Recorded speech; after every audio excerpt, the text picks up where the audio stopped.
Looking to move your winnings from PrizePicks straight to your Cash App account? In this quick tutorial, I'll walk you through the entire process step by step so you can cash out fast and hassle-free.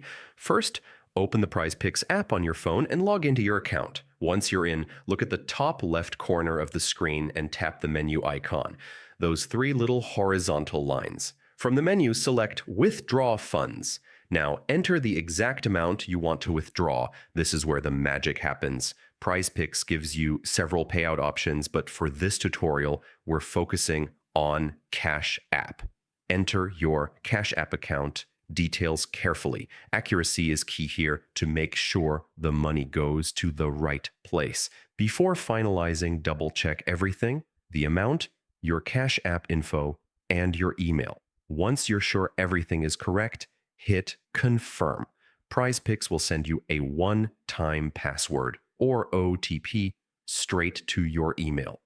Enter that code in the app to verify the withdrawal. After verification, PrizePicks processes the request and the money gets transferred to your Cash App account.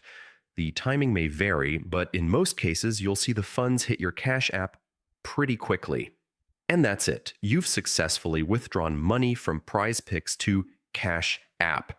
If this tutorial helped you, be sure to drop a like, subscribe for more quick guides, and check the description for other helpful resources. Cash out smart, and good luck with your next PrizePicks play.